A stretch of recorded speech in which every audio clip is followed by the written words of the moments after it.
कहानी की शुरुआत में हमें एक शहर को दिखाया जाता है जिसका नाम डेनवर है। इसी शहर में एक लड़का साइकिल से जा रहा होता है। तभी उसके सामने काले रंग की एक वैन रुकती है जो उस बच्चे को अपने साथ ले जाती है।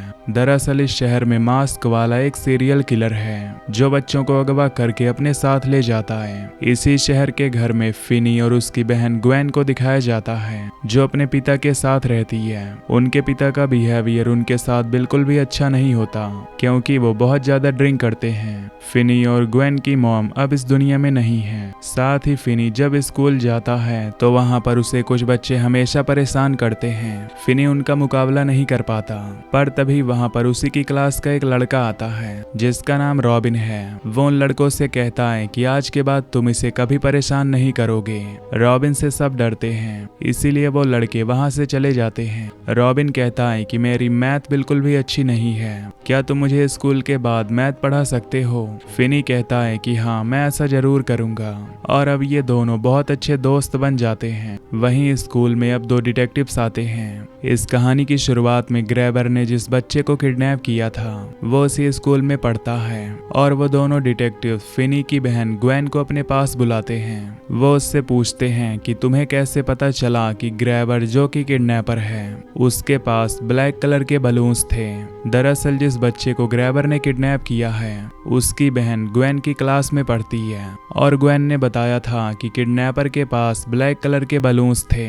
डिटेक्टिव्स कहते हैं कि जहां से उस लड़के को किडनैप किया गया था वहां पर हमें ब्लैक कलर के बलून्स मिले थे। तुम्हें बात कैसे पता चली? क्या उस वक्त तुम वहां पर थी? ग्वेन कहती है कि नहीं, मैं वहां पर नहीं थी, मैंने सपना देखा था। यहाँ पर हमें पता चलता है कि ग्वेन जो भी सपना देखती है वो सच हो जाता है। अब अगली सुबह ग्वेन के पिता ग्वेन को बहुत डांट रहे होते हैं क्योंकि उनके ऑफिस में भी पुलिस आ गई थी और उसकी वजह ग्वेन थी क्योंकि ग्वेन ने उन्हें बताया था कि ग्रैबर के पास ब्लैक कलर के बलून्स थे, जो कि सच था। ग्वेन के पिता जब उसे डांट रहे होते हैं तो ग्वेन कहती है कि मुझे सपना आया था, मैंने सपने में देखा था कि उस किडनैपर के पास ब्लैक कलर के बलून्स हैं। उसके पिता कहते हैं कि तो तुम्हें भी तुम्हारी मॉम की तरह सपने आते हैं? सपने कभी सच नहीं होते, तुम्हें उनके बारे में किसी को बताने की जरूरत नहीं है। ग्वेन और फिनी अपने पिता के इस बिहेवियर से बहुत ज्यादा परेशान होते हैं। वहीं फिनी के नए दोस्त रॉबिन को दिखाया जाता है। जब वो जा रहा होता है तो उसके सामने हमें वही काले रंग की गाड़ी को दिखाया जाता है जिसके अंदर ग्रैबर आता है और बच्चों को उठाकर ले जाता है और अब वो रॉबिन को भी किडनैप कर लेता है। इसके बाद फिनी को स्कूल में बचाने वाला कोई भी नहीं होता, इसीलिए बच्चे एक बार फिर से उसे परेशान करना शुरू कर देते हैं और जब वो फिनी को परेशान कर रहे होते हैं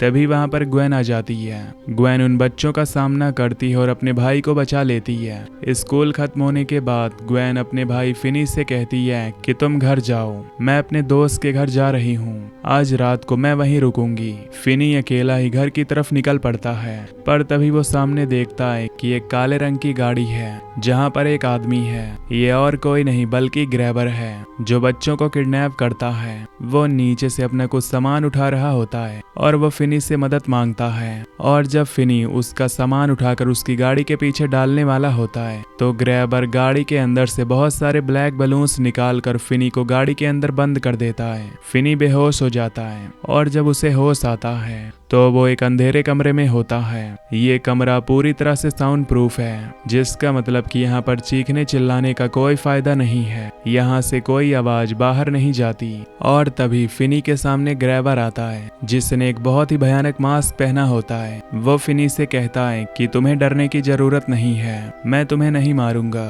और ये कहकर वो चला जाता है। ग्रैबर के जाने के बाद वो चारों तरफ देखना शुरू कर देता है। दरअसल ये एक बेसमेंट होती है और यहाँ पर उसे एक विंडो, एक टॉयलेट और एक काले रंग का फोन दिखता है। इसके अलावा यहाँ पर कुछ भी नहीं होता।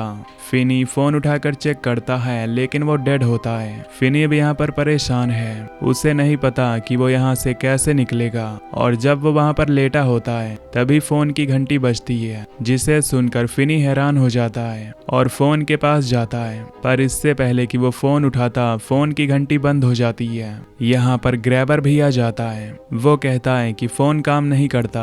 मैंने भी एक बार इसकी घंटी सुनी थी, लेकिन वो घंटी क्यों बजी मुझे नहीं पता। हो सकता है कि स्टैटिक चार्ज की वजह से घंटी बजी हो। ये कहकर वो वहां से चला जाता है। उसके जाने के बाद एक बार फिर से फोन की घंटी बजती है। फिनी उस फोन के रिसीवर को उठाता है और दूसरी तरफ से उसे बच्चे की आवाज सुनाई देती है, जिसे सबसे पहले किडनैप किया गया था, जिसका नाम ब्रूस है। वो बताता है कि जमीन में एक टाइल है, तुम उस टाइल को तोड़कर वहां से एक सुरंग बनाकर इस जगह से निकल सकते हो। यहाँ पर सबसे हैरानी वाली बात ये होती है कि जब फोन डेड है तो उसकी घंटी कैसे बजी। लेकिन यहाँ पर फिनी उसकी बात को मानता है और टाइल को तोड़कर वहां पर गड्ढा बनाना शुरू कर देता है, और गड्ढे से जो भी मिट्टी निकलती है वो उसे कमोड के अंदर फ्लैश कर देता है। वहीं दूसरी तरफ हमें दिखाया जाता है कि ग्वेन को एक बार फिर से सपना आता है, जिसमें वो अपने भाई फिनी और ग्रेवर को देखती है। इसके बाद हम ग्रेवर को देखते हैं, जो फिनी के लिए खाना लेकर आता है, और खाना देने के बाद जब वो जाता है तो दरवाजा बंद नहीं होता। अब इससे पहले कि फिनी दरवाजे से बाहर जाता, तभी एक बार फिर से फोन की बेल बजती है और वो रिसीवर उठाता है। इस बार दूसरी तरफ कोई और लड़का होता है और फिनी से बात करता है। दरअसल ये भी उसी के स्कूल में पढ़ता था। फिनी और ये एक दूसरे को जानते हैं, लेकिन उसे अपने बारे में अब कुछ भी याद नहीं है। ऐसा ही पहले लड़के ने भी कहा था, जिसने फिनी को कहा था कि तुम्हें गड्ढा खोदना चाहिए। और जब फिनी अब इस लड़के से बात कर रहा होता है, तभी यहाँ पर हमें कुछ बच्चों की रूहें दिखाई जाती हैं, जिससे हमें समझ आ जाता है कि ग्रेवर ने सभी बच्चों को पकड़कर मार दिया है। और यहाँ पर उन बच्चों की रूहें हैं जो फिनी को कॉल करके उसकी मदद करने की कोशिश कर रही हैं। वो फिनी से कहते हैं कि ग्रेवर ने जानबूझकर दरवाजा खोला है। वो चाहता है कि तुम ऊपर जाओ, और अगर तुम ऊपर गए तो वह तुम्हें मार देगा। तुम किसी भी कीमत पर ऊपर मत जाना। मैंने यहाँ पर एक वायर को छुपाया था, तुम उस वायर की मदद से खिड़की से यहाँ से निकल सकते हो। फिनी उस वायर को ढूंढ लेता और उससे खिड़की के ऊपर चढ़ने की कोशिश करता है, पर वो ऐसा नहीं कर पाता। वहीं हमें फिनी की बहन ग्वेन को दिखाया जाता है, जो अपने पिता को अपने सपने के बारे में बताती है। उसके पिता कहते हैं कि तुम्हारी मॉम को भी इसी तरह के सपने आया करते थे, जिससे वो बहुत ज्यादा परेशान थी, और मैं नहीं चाहता कि तुम भी इसी तरह परेशान हो। ग्वेन बताती है कि मैंने सपने में उस मास्क मैन को यानी कि ग्रेवर को और अपने भाई को देखा था। मैंने उस जगह को भी देखा है, हमें उस जगह को ढूंढना चाहिए। ग्वेन के डैड भी अपने बेटे के लिए परेशान होते हैं, इसलिए वो अपनी बेटी के साथ अपने बेटे को ढूंढने के लिए मान जाते हैं। वहीं डिटेक्टिव्स को दिखाया जाता है, जो एक घर में जाते हैं जहां पर मैक्स नाम का आदमी अपने भाई के साथ रहता है। मैक्स के पास इन्वेस्टिगेशन करने के लिए डिटेक्टिव्स इसलिए आते हैं क्योंकि वो थोड़ा सा सनकी टाइप का होता है। मैक्स कहता है कि मुझे पूरा यकीन है कि वो किडनैपर इस एरिया में रहता है, इसीलिए बच्चे अचानक से यहीं कहीं गायब हो जाते हैं। बहुत इन्वेस्टिगेशन करने के बाद भी डिटेक्टिव्स को कोई क्लू नहीं मिलता और वो उस जगह से चले जाते हैं। लेकिन सच्चाई तो ये होती है कि इसी घर के बेसमेंट में फिनी को कैद किया होता है, जिसके बारे में मैक्स को नहीं पता होता।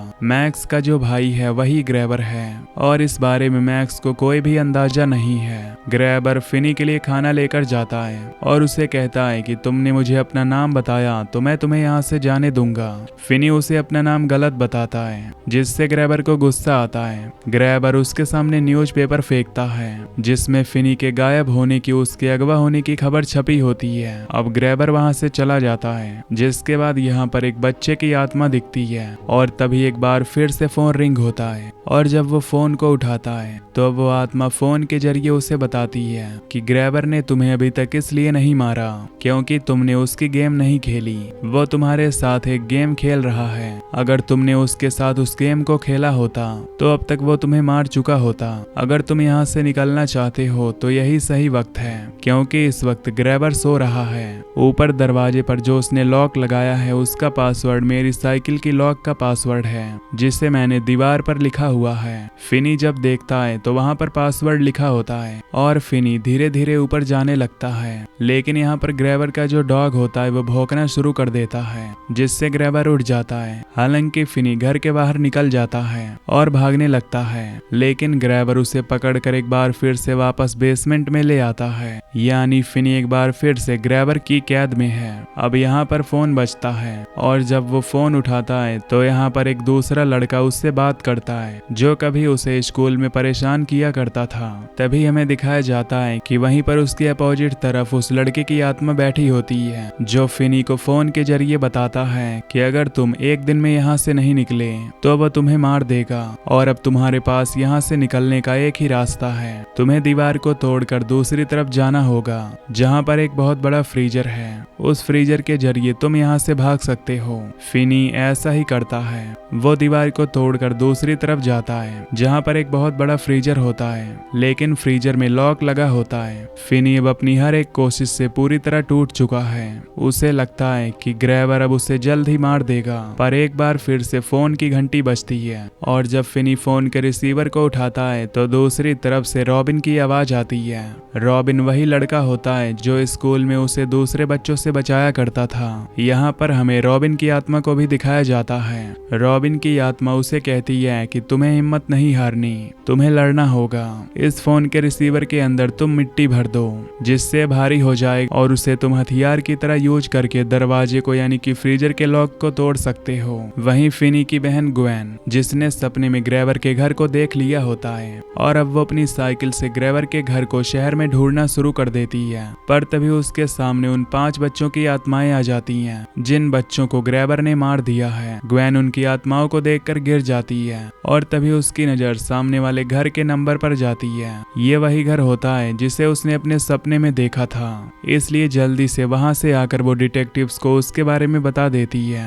वहीं हमें ग्रैबर के भाई मैक्स को दिखाया जाता है, जिसे अपने भाई पर शक हो जाता है और जब वो नीचे बेसमेंट में जाता है तो वहां पर उसे फिनी दिखता है। पर इससे पहले कि मैक्स फिनी को यहाँ से बचा कर ले जाता, पीछे से ग्रैबर आकर अपने भाई को मार देता है और अब वो अपने डॉग को दरवाजे पर बांधकर फिनी को मारने के लिए अंदर जाता है। फिनी इधर उधर भागता है और तभी ग्रैबर एक गड्ढे के अंदर गिर जाता है जो कि फिनी ने उसके लिए एक ट्रैप बनाया था। वो अब उस गड्ढे के अंदर फंस चुका है, जिसके बाद फिनी फोन के वायर से उसे मार देता है, पर अभी भी वो बाहर नहीं निकल सकता क्योंकि दरवाजे पर डॉग है जो कि बहुत ही खतरनाक है। वहीं दूसरी तरफ फिनी की बहन ग्वेन को दिखाया जाता है जो डिटेक्टिव्स के साथ ग्रैबर के घर पर आ जाती है। ये सभी नीचे बेसमेंट में आते हैं जहां पर इन्हें बहुत सारे बच्चों की बॉडीज मिलती हैं जिन्हें ग्रैबर ने मार दिया है। वहीं फिन बेसमेंट पर होता है, लेकिन वहां पर अब तक कोई भी डिटेक्टिव नहीं पहुंचा, जिसका मतलब ये है कि ये कोई दूसरी बेसमेंट है। अब उसके सामने खतरनाक डॉग्स हैं, इसीलिए फिनी फ्रीजर से कुछ मीट के पीसेस निकालता है और डॉग की तरफ फेंक देता है। जैसे ही डॉग रास्ता छोड़ता है वो ऊपर आता है, उसे पासवर्ड पता होता है और वो दरवाजा खोलकर बाहर आ जाता है, जिसके बाद दिखाया जाता है कि बाहर पुलिस डिटेक्टिव्स की गाड़ियां हैं जिन्हें बेसमेंट में बच्चों की बॉडीज मिली थी। और यहाँ पर पता चलता है कि ग्रैबर के 2 घर थे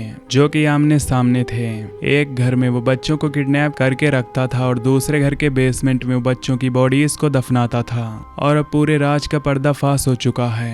फिनी और ग्वेन के पिता अपने बच्चों से माफी मांगते हैं और उनके साथ अच्छा बिहेव करने का वादा करते हैं। अगली सुबह दिखाया जाता है जब फिनी अपने स्कूल में जाता है। अब वो पूरी तरह बदल चुका है, वो पहले वाला फिनी नहीं रहा जो कि डरा करता था। सब बच्चे उसे ही देख रहे होते हैं क्योंकि ग्रैबर को मारकर उसकी कैद से आजाद होकर वो बहुत ज्यादा फेमस हो गया था। और इसी के साथ ये मूवी यहीं पर एंड हो जाती है। तो दोस्तों, अगर आपको ये एक्सप्लेनेशन पसंद आई हो तो वीडियो को लाइक और चैनल को सब्सक्राइब कर देना। Till then take care, love you, bye bye.